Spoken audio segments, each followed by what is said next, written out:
all of my subscribers have been kind of kept up to date on this monarch butterfly saga that I've been on. And I want to shed light on it today on the podcast because I came to the realization recently that there is obviously a reason for everything, but this experience I just had with my family and taking care of these butterfly eggs and seeing them transform into caterpillars and then chrysalises and then butterflies was so mind-blowing and so eye-opening physically, but it also felt so deeply symbolic of where I'm at in my life. And it was a really emotional experience. I'm not sure. I'm 35. I had never watched that process unfold face to face in my own home before. I've always been fascinated by butterflies, but holy cannoli, seeing that take place in the span of a few weeks in my living room. We had this really cool butterfly castle. It's like a netted home for them, and it had a milkweed plant inside. And we got uh this castle from Olive Flutter's farm in High Point, North Carolina.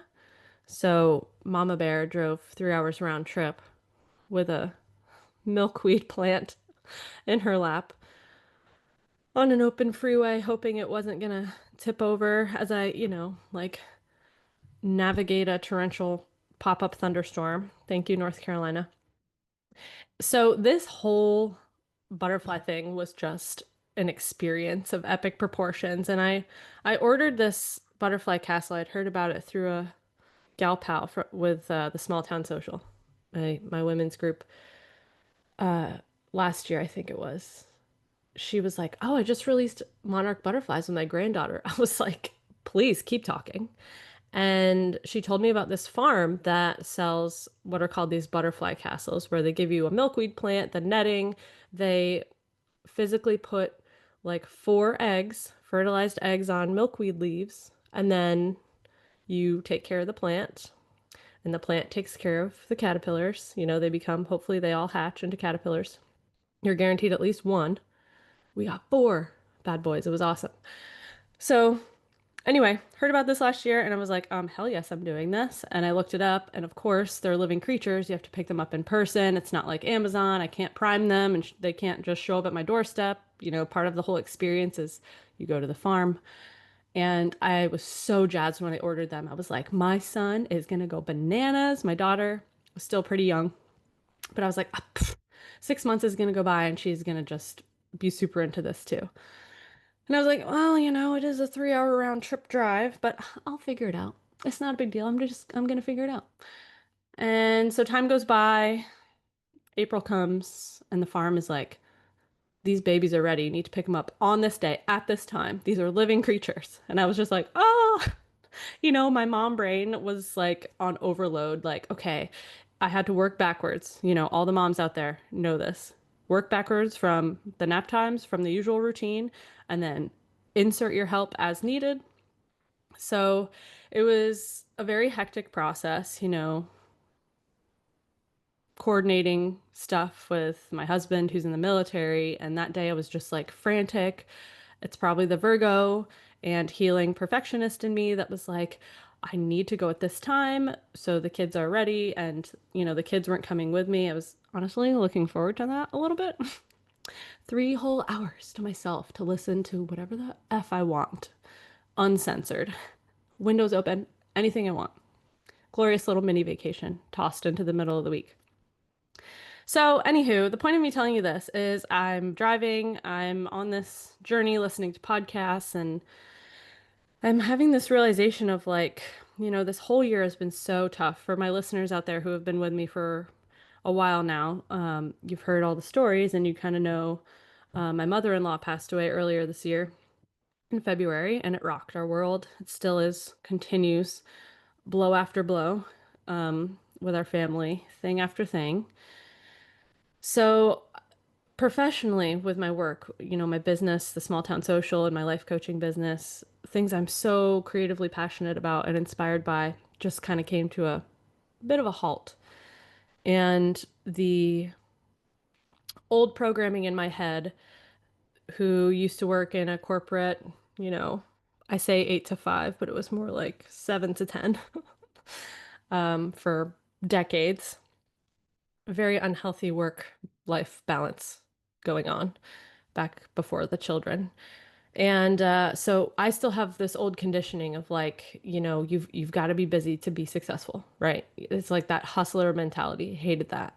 And so, I'd come through the year, the holidays, another GlowCon happened in March, and after that ended, I felt so guided by my intuition. At this point on my journey, I am very in tune with my intuition and I'm letting it guide me in anything as per my human design, which I'm pretty sure I plug in every episode because it has been such a profound and powerful tool for me on my healing journey.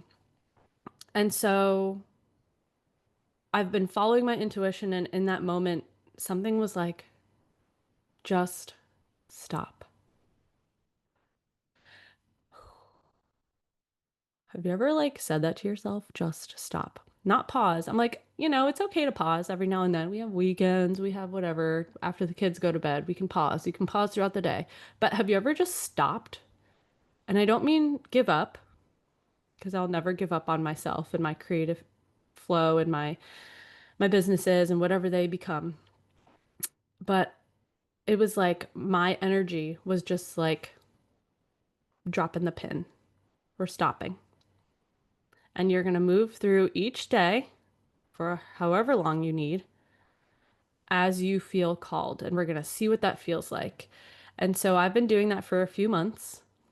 I've only come to this desk to talk with you and to create the content that I do and do small town social stuff and all my events, like as I feel called. Because the moment it starts to feel hectic and crazy and overwhelming, I know it's not serving me and it's not serving you. And so I had this big moment, right? I've got the butterflies. I'm driving in the car. I have a point with this whole story. That's why I'm telling it so elaborately. You know me now. I'm driving with this milkweed plant like in the passenger seat. It's huge. I mean, this thing is like a big dog milkweed plant. I didn't even know milkweed could like get that big and be transported. I was like, okay, got my bang for my buck, but also hope this shit doesn't fall into my lap and there's like butterfly eggs and I've ruined this whole thing and I need to come home and this needs to be a success for my children. They were counting down the days like Christmas. So I'm driving with this milkweed plant over here and I'm holding it, hand on the wheel. It's raining and I'm just so stressed. My husband and I were like in a little bit of a spat before I left because I was just like, I need to drive 3 hours round trip. Like, let's freaking go. I need to get out of this house. I need to go. And I could sense I was just being driven by fear in that moment. And that was another wake up call moment. Tears are like coming down my face on this drive home. Like, what am I doing? I know I love my kids and I want them to experience this, but why is my heart so set on this? And then I watched these butterflies start to transform and it just rocked my world. And it sounds so silly. Saying it out loud just sounds so ridiculous. But again, I'm in a place where my intuition has called me to stop. And uh, a result of me stopping and only listening to my intuition in this way has allowed me to be so present and to so deeply value where I am in the moment that I'm in and not at a fictitious moment in the future or a past moment that cannot be changed. So weeks go by and we're starting to see these beautiful, I mean, the eggs hatch. This process happens so fast. It's truly mind-boggling. And I'm like going down the rabbit hole and of the science. I'm like, how? This is just so cool. And all these things do is they just They take care of themselves. They hatch, they eat the leaves, they grow, they grow, they grow, and then they pause, they stop. They just stop. And I'm not just saying that, like they physically do not move. These things just stop. They turn into like a J shape and then they transform into a chrysalis. This process takes 10 minutes. I watched it on all occasions. It was just like chrysalis. And that was probably the most powerful moment was like seeing the chrysalis take shape. I was just like, okay, that thing is now transform fully, completely, 100% transformed. It is now goo inside of a shell that's somehow going to, due to hormonal factors, it's going to create, you know, all the systems required for it to survive as a butterfly. It's going to create itself wing by wing by wing by wing by quadrant by quadrant.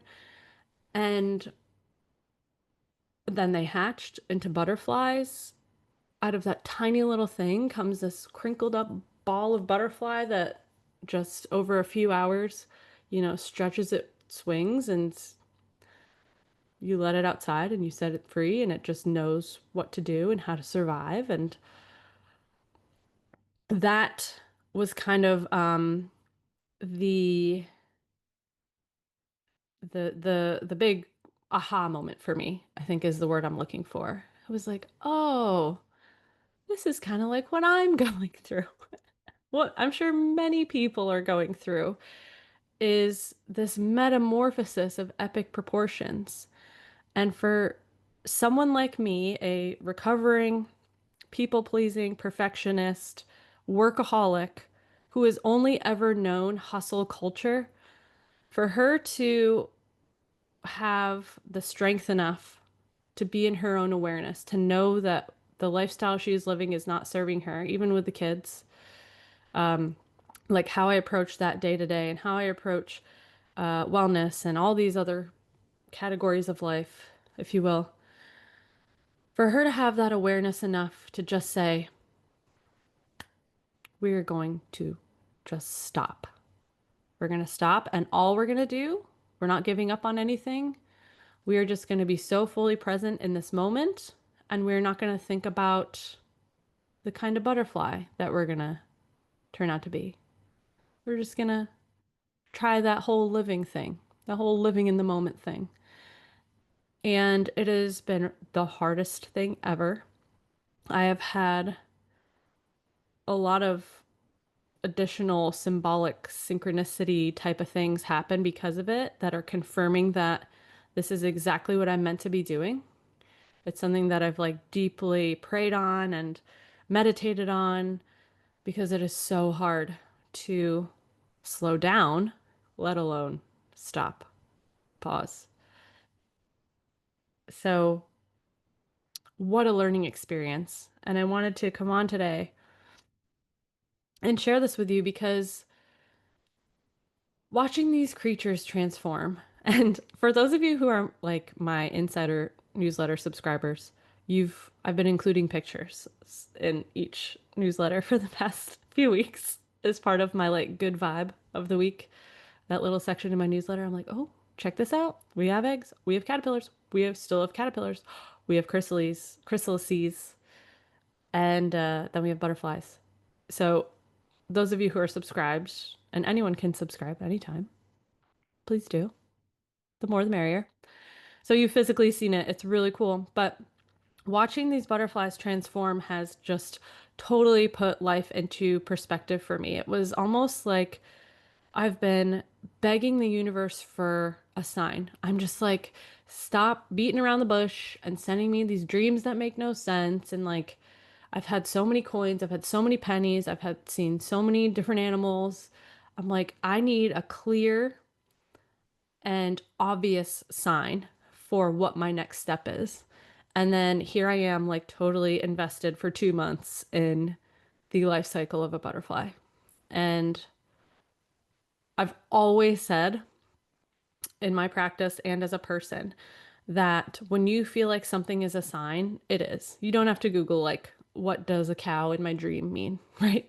If you feel like it's a sign that's meant for you, just be with it And the first thing that comes to your mind is the message. That's something that's always served me. That's something I've always thought and believed. And I always encourage that for my community, my clients, whoever's around me, my family, my friends, especially with my family now, we're grieving. My husband will say, "Oh my goodness, I saw this cardinal, for the last week. It was pecking on my office window. It felt like mom." And I was like, That's beautiful." And for you, it probably was just that. And so when it comes to signs, it's completely subjective. It's so personal. And that's why I felt taking care of these four little monarch babies just put life into such perspective for me. Like, sure, it was educational, of course. That was so cool. That was one side of it, but it was also symbolic for where I am in my life right now, just a complete and utter metamorphosis. And you cannot evolve, you cannot adapt and change unless you have those seasons of just stopping, of just pausing, like a butterfly in a chrysalis, or a, shall I say, caterpillar goo in a chrysalis. And I'm sure there are many other examples that we could give looking out at nature about, I mean, the seasons are another prime example, right? We have winter for a reason, a time of stillness, dormancy, cold, shedding. And I knew that, but this felt like more. So to have this whole experience and to have it feel, it just felt the whole time like so spiritual. And I was so excited by it. And that told me that there was something there that I needed to pay attention to. And I did. I totally enjoyed that experience. My kids, of course, enjoyed it. It's kind of hard to explain all of that with very active, you know, 3 and 2 year olds. Their attention span is like bananas short, but it taught us all patience. Most of all, it taught us the power in being in the present moment. I think I've said this in a previous episode, like a butterfly or a caterpillar. A caterpillar never thinks about like what kind of butterfly it's going to be. It just becomes one. And there were so many little treasures like that, little gifts that just popped into my brain as I was observing all of this. And I know for a fact I'm not the same person I was when I picked up those little caterpillars, those little butterflies. I'm not the same person I was yesterday, last week, last month, last year. So much is changing all of the time, and watching these beauties go through an expedited version of that was so grounding and so healing and so beautiful and needed. Just a really beautiful reminder to be present, to take your time and let yourself evolve and adapt to change because it's always going to be there. It is always going to be there. This experience taught me, it just kind of reaffirmed for me that like we're surrounded by miracles. And miracles are subjective too. Like to me, a butterfly emerging from a chrysalis is a goddamn miracle. But to you, it's like, whatever, nature is nature. Again, in our own way, we're surrounded by miracles. And when we stop and we open our eyes and our hearts to them all and we stay curious, we stay open and honest with ourselves, we can have these beautiful transformations ourselves. And just because we proactively and consciously choose to stop or to pause does not mean that we're failing. It doesn't mean we're giving up. It doesn't mean we're slowing down. It means we're finally taking ourselves seriously. We're finally taking back our power. We're finally taking control of our lives. And that felt really aligned for me in this moment. And it was so needed after the year that I've had. We're now well into June. 2025 is officially half over, but the second half is just beginning.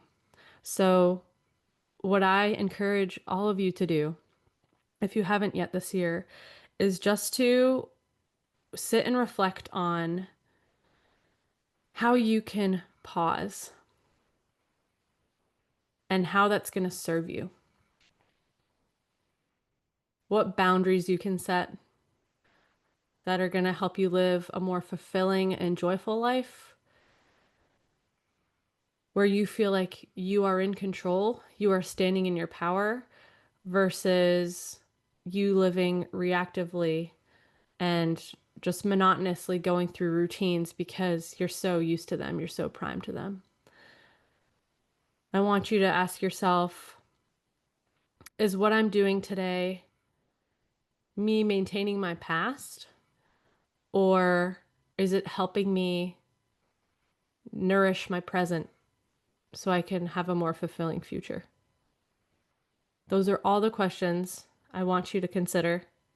If you ever get the chance to witness the whole butterfly life cycle thing in person, whether it's one on one with your kids, your partner, whoever, your best friend, do it.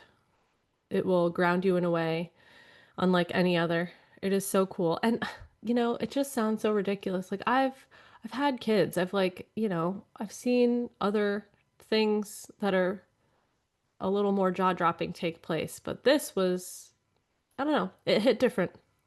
And I'll just leave it at that. So, I hope that this has resonated with you, my little butterfly episode. It was one I've been wanting to share, but I don't know. I think I needed the process to complete before I had my aha moment, you know? And yeah, it was very emotional. It was really cool. And what a learning experience all the way around. And again, just a reminder of how powerful patience is. You know, I used to have these days, I mean, I still do, where I'm longing for what's the next thing? I should be doing something. I need to be doing. I need to make money. I can't just sit around. Like, where's the money coming from? Where's my passion coming from?